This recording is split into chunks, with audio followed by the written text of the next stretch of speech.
Depuis quelques mois, ma vie a changé. Salut à tous, ici Reg. On est dans un décor un peu différent car aujourd'hui, comme pour mes précédentes vidéos sur le même sujet, j'ai envie de parler de ce que ça fait de regarder des films sur une télé. C'est sûrement ce que vous faites pour la majorité d'entre vous, voilà, sauf si vous habitez tout seul, étudiant comme moi à l'époque. J'avais fait une vidéo sur comment regarder des films sur son téléphone et je maintiens le fait que ça m'arrive encore de regarder des films sur mon téléphone lorsque je voyage, dans le train par exemple, ou même dans l'avion lorsque je vais le prendre ou des choses comme ça. Donc regarder des films sur son téléphone, dans les transports, je maintiens que c'est faisable. Je sais parce qu'il y a plein de gens qui vont me dire oui mais tu disais ça à l'époque, je maintiens. J'ai fait aussi une vidéo sur le fait de regarder des films sur vidéoprojecteur à l'époque parce que c'est quelque chose que moi je ne connaissais pas et c'est quelque chose de nouveau, voilà, donc c'est une expérience très sympathique. Mais je dois admettre qu'il y a une expérience pour moi qui vient de triompher sur toutes les autres, c'est celle de regarder des films sur télévision. Évidemment c'est moins bien qu'au cinéma, soyons d'accord là-dessus, mais on se rapproche quand même pas mal. Ça fait maintenant quelques semaines voire quelques mois que j'ai cette télévision, c'est une télévision Sony que Sony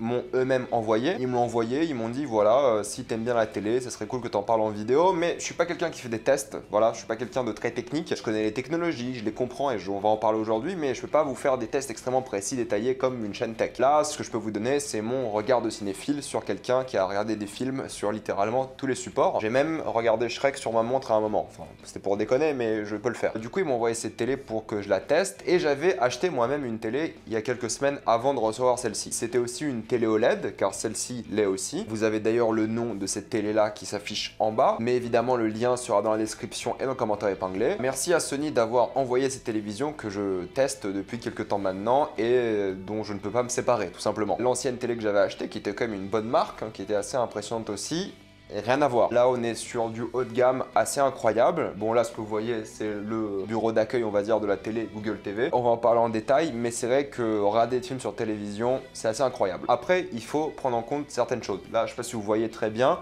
mais mon meuble que j'ai là, il fait exactement la taille de la télé. Je pouvais pas avoir une plus grande télé. Donc ça fait partie de l'un des points négatifs, non pas de cette télévision-là, mais du fait d'avoir une télévision en général. C'est lorsque vous êtes étudiant, comme je le suis maintenant, mais bon, depuis que j'ai YouTube, c'est vrai que je peux me permettre plus de choses, vivre dans des endroits un peu plus grands. Si vous êtes étudiant, si vous n'avez pas beaucoup d'argent, pas beaucoup de place, une télévision, c'est compliqué. Celle-ci reste accessible car c'est une 139 cm, donc 55 pouces. Je pense que tout le monde peut la mettre dans sa chambre ou dans son salon, voilà, surtout dans un salon. Mais même dans les chambres étudiantes de mes colocs, quand on avait fait des tests, bah ça rentre. Alors oui, si vous êtes dans un 9 mètres carrés, ça peut être compliqué. Ça dépend de votre disposition, mais si vous pouvez la mettre sur le mur, ça marche aussi. Donc ça, c'est le premier point négatif des télévisions, c'est qu'il faut de la place. Et pas tout le monde l'a. Moi, j'ai la chance d'en avoir, et je pense que beaucoup d'entre vous, vous avez la chance d'en avoir aussi si vous avez un salon ou une grande chambre. Et ensuite, il ne faut pas être trop loin de la télé, car celle-ci, c'est une 139 cm, c'est quand même une très bonne taille, et moi, je m'assois à environ 5-6 mètres. Quand même, donc voilà, c'est assez loin, mais c'est la taille parfaite. Mais je pense qu'au-delà de 6 mètres, cette télévision-là est peut-être un peu petite et il faudrait prendre le modèle au-dessus, la taille 65 pouces. Donc si vous avez une trop grande chambre, ce qui peut arriver aussi, prenez une télé plus grande que du 139. Voilà, moi je suis allongé dans mon lit qui est juste là quand je regarde des films et des séries. Je pense que si vous avez une distance de moins de 6 mètres, 139 cm c'est bien. Si vous avez plus de 6 mètres, prenez une taille au-dessus. Après, des gens vont me dire que c'est mieux de regarder des films sur un canapé, sur un lit. Bon, c'est pas le sujet vraiment de la télé, mais moi je préfère sur un lit. Tout simplement parce que je n'ai pas de canapé, voilà, c'est juste ça. Mais je préfère jouer, parce que je joue aussi sur celle-ci avec ma PlayStation 5 de temps en temps, je préfère jouer sur mon fauteuil, que je rapproche, parce que bon, jouer c'est plus intense, il faut être concentré. Je pense qu'en fonction des gens, il faut avoir la place aussi pour mettre la télé devant un canapé, devant un fauteuil ou peu importe. Et la vérité est que les télés sont assez accessibles niveau prix, voilà, on peut s'acheter une télé 4K pour 400-500 euros. Bon, malheureusement, ça sera du LED, et pour moi, regarder des films sur LED, c'est pas terrible, d'après moi, surtout quand vous connaissez la technologie OLED. Et cette télévision-là, c'est une technologie OLED haut de gamme, c'est vraiment du haut de gamme, c'est une qualité incroyable. Mais d'abord, j'ai envie de vous parler un peu de Google Home ou le Google Studio, Google TV, peu importe comment vous voulez l'appeler. C'est le logiciel opératoire de la télévision. Il y a plein de télés qui ont différents logiciels et celle-ci a Google TV. Moi, à l'époque, j'étais sur une autre télévision qui n'avait pas Google TV. J'avais acheté un Chromecast pour mettre Google TV spécialement parce que j'aimais trop l'interface. Et pour moi, l'interface Google TV est la meilleure. Vous avez toutes vos applications ici. Voilà, MyCanal, Molotov, bref, il y en a plein. Vous avez toutes vos applications les plus connues. Apple TV, Prime Video, Netflix, Bravia, on en parlera après car c'est la plateforme de streaming de Sony. Vous pouvez continuer votre lecture, il y a des choses populaires qui mettent en avant avec le petit score Rotten Tomatoes là qui est sympathique pour savoir si c'est ou pas un bon film d'après la critique. On est voilà sur beaucoup de choses différentes, voilà Loki qui est mis en avant, Battlestar Galactica, donc c'est super sympa pour découvrir du contenu parce que ça englobe toutes les plateformes de streaming que vous avez. Et ça c'est assez impressionnant avec évidemment encore une fois les notes, les films, il y a des catégories, les films à Oscar, il y a même des vidéos YouTube évidemment si Google, et voilà plein d'histoires différentes que vous pouvez même acheter. Là on peut acheter par exemple Milk, Freeheld, voilà, Philadelphia. Et c'est super bien foutu parce que vous pouvez même faire des recherches tout en haut ou sur la télécommande. D'ailleurs, il y a un bouton pour faire des recherches en vocal ou en écrit. Et vous pouvez faire des recherches d'un film et Google va rechercher sur toutes les plateformes de streaming. Conjuring 1.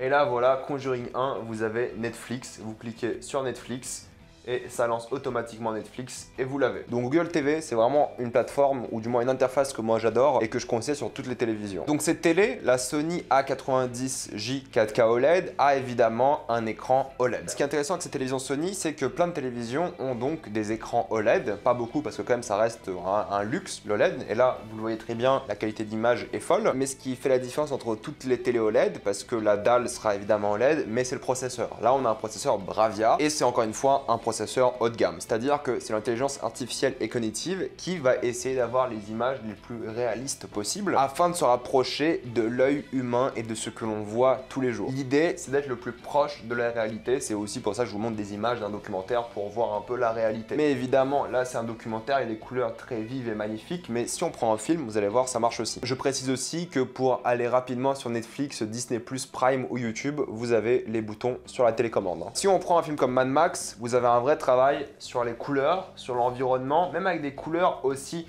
on va dire, peu colorées pour un film Mad Max. En tout cas pour l'instant, il y a un vrai travail de contraste et de détail. Le but du processeur, c'est vraiment de mettre en avant tout ce que vous voyez là. C'est ça qui est impressionnant, c'est ça qui est bluffant. C'est une vraie qualité d'image innovante pour le coup. Vous pouvez regarder plein de comparatifs sur internet, c'est l'un des meilleurs processeurs et c'est vraiment la pointe de la technologie. Et sur le marché de la télé, vous allez avoir du mal à trouver mieux que ça. Et en plus de ça, pour reprendre par exemple l'un de mes DVD, je vais vous montrer après, Pacific Rim par exemple, je l'ai en Blu-ray, je l'ai pas en 4K. Pacific Rim par exemple, vous pouvez le mettre dans votre PlayStation 5 qui est juste derrière moi, et grâce à la télévision, grâce à la PlayStation 5, vous allez avoir un upscaling, c'est-à-dire lire du contenu HD et le diffuser sur une télévision 4K. Et grâce à ce upscaling là, vous allez avoir une image proche du 4K, même avec un Blu-ray HD, et c'est super impressionnant. Et maintenant, pour ceux qui ne savent pas ce que c'est la technologie OLED, dans les écrans traditionnels, on a ce qu'on appelle le LED, des écrans LED. Dans les écrans LED, au fait, chaque diode de chaque pixel doit s'allumer pour diffuser l'image. Donc en gros, il y aura des mélanges de couleurs pour donner la couleur que vous voulez. Ceci inclut les pixels noirs. Donc là, vous voyez du noir par exemple. Dans les écrans LED, il faut allumer des couleurs pour diffuser du noir. Dans les écrans OLED, les noirs sont éteints. Il n'y a pas de couleur diffusée. Du coup, vous avez une vraie profondeur des noirs,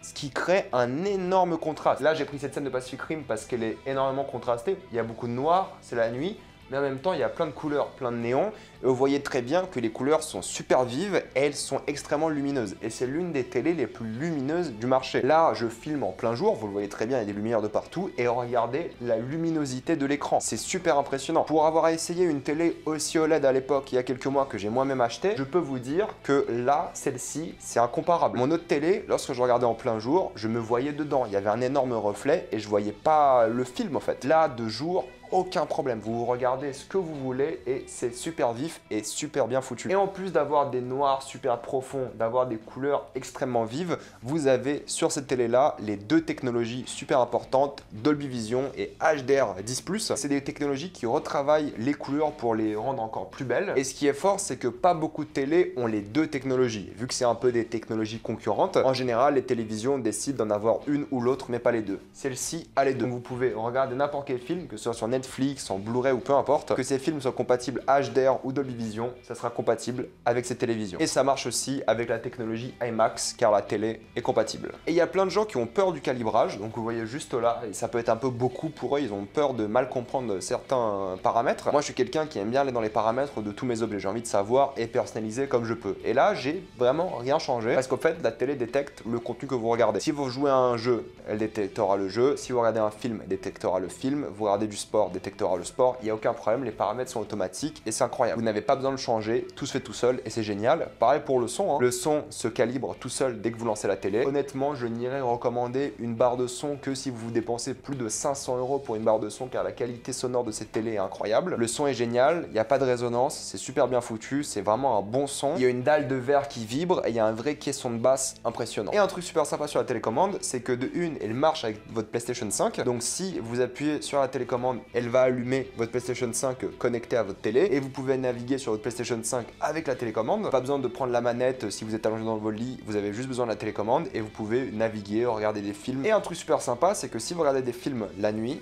la télécommande va s'allumer. Oui, ce n'est pas une blague, la télécommande s'allume. Du coup, si vous cherchez un bouton que vous pouvez pas voir dans le noir, la télécommande s'allume et vous trouvez le bouton. C'est un petit truc que je pensais pas vouloir dans ma vie, mais maintenant que je l'ai, je peux pas vivre sans. C'est tout bête, hein, mais ça marche du tonnerre. Maintenant, pour parler un peu des différentes plateformes de streaming, il y en a une qui m'a beaucoup intéressé, c'est celle de Sony, parce qu'on n'en parle pas beaucoup en ces temps aujourd'hui, on parle beaucoup des autres, mais c'est celle de Sony, Bravia-Core. En fait, lorsque vous achetez cette télé et les télés Sony, vous avez le droit à 5 à 10 films que vous pouvez acheter gratuitement. Il y a des films super récents, moi j'ai pris Once Upon a Time in Hollywood que j'ai revu il y a pas longtemps par exemple, et là vous voyez très bien qu'il me reste 9 crédits. Ça c'est le film que j'avais commencé, que j'avais pris avec les crédits Sony. Mais la différence avec les autres plateformes de streaming, c'est que le but de celle-ci est la qualité avant tout. Qu'est-ce que je veux dire par là? C'est-à-dire que les plateformes de streaming sont souvent stoppées à une certaine limite de données. C'est-à-dire qu'elles peuvent pas transmettre plus de données que ce que elles veulent au fait, tout simplement. L'objectif de ces plateformes de streaming, c'est de se rapprocher le plus possible de la qualité 4K Blu-ray. J'ai des Blu-ray 4K ici, on en avait parlé dans l'une de mes précédentes vidéos, j'avais fait un comparatif entre les plateformes de streaming et la qualité du 4K Blu-ray et plein d'autres contenus. Et pour vous dire, honnêtement, ici, c'est de loin la meilleure qualité pour une plateforme de streaming. On est sur du 80 mégabits, pas du tout compressé, et c'est super impressionnant. Vous avez une qualité extraordinaire, en plus de ça, vous avez le IMAX Enhanced, et vous avez sur Bravia-Core, la plateforme exclusive de Sony, les films IMAX. Vous pouvez en choisir un par exemple, voilà, je sais pas, on va prendre le Spider-Man. Si on prend Spider-Man ici, Far From Home à Venise, vous avez une qualité absolument bluffante. Ça n'a rien à voir avec les autres plateformes de streaming comme je vous ai montré précédemment. Là, on est sur une qualité plus qu'incroyable et c'est juste bluffant. Là, c'est comme si vous avez mis le Blu-ray 4K à l'intérieur et c'est incroyable. Vraiment, je m'attendais pas à avoir une qualité aussi impressionnante sur une plateforme de streaming. Et si on vous met une scène d'action, vous voyez encore mieux l'utilisation du format IMAX et vraiment tout ce qui va avec, c'est encore une fois bluffant. Même là où il n'y a pas beaucoup de différence de couleurs, ça reste un film Marvel hein, quand même, on est sur quelque chose qui est assez surprenant parce qu'il y a des vrais contrastes et ça déchire. Pour conclure, c'est de loin mon moyen préféré de regarder des films et des séries aujourd'hui. Je vais continuer de regarder des films sur mon téléphone dans le transport comme je vous l'ai dit, mais mis à part le cinéma, pour moi, il n'y a rien de mieux. Bon, les films sur ordinateur, c'est sympa, mais là sur la télé, c'est largement mieux. Et je préfère même au vidéoprojecteur parce que le vidéoprojecteur, il y a trop de problèmes et il faut vraiment un vidéoprojecteur super cher pour être proche de la qualité de cet écran là. Là, la technologie OLED, IMAX, Dolby Vision, HDR+, la densité de pixels, le 4K, c'est super impressionnant. Le vidéoprojecteur, c'est vraiment si vous voulez impressionner par quelque chose de plus grand que la taille, que ça se fasse plusieurs mètres. Là, des couleurs comme ça, un vidéoprojecteur, ça sera très dur à avoir par exemple. C'est pour ça que je préfère largement avoir une télé aujourd'hui. Et c'est vrai que depuis, chez moi, je n'ai pas regardé un film sur mon ordinateur et ni sur mon téléphone. Donc si vous pouvez investir en tant que cinéphile dans une télévision, faites-le. Et si vous voulez investir pour une télévision haut de gamme, faites-le aussi. Parce que ça vaut le coup. Vous voyez largement la différence entre une télé bas de gamme et une télé haut de gamme. La qualité d'image n'a vraiment rien à voir. Là, vous êtes sur la pointe de la technologie. Évidemment, si cette télévision vous intéresse, le lien sera dans la description et dans le commentaire épinglé. Mettez-moi dans les commentaires sur quel format vous préférez regarder des films et si vous préférez la télé avant tout, encore une fois, hors cinéma. Mais de mon côté là, si vous pouvez vous choper un truc comme ça vaut clairement le coup. Je vais m'arrêter là. Comme d'habitude, pensez à vous abonner à la chaîne pour plus de vidéos. Mettez un j'aime et partagez cette vidéo. Ça aide beaucoup la chaîne. Si vous aimez la chaîne, pensez à la rejoindre en devenant membre soutien sur YouTube. Suivez-moi sur tous mes réseaux sociaux et moi je vous dis à la prochaine fois. Salut à tous.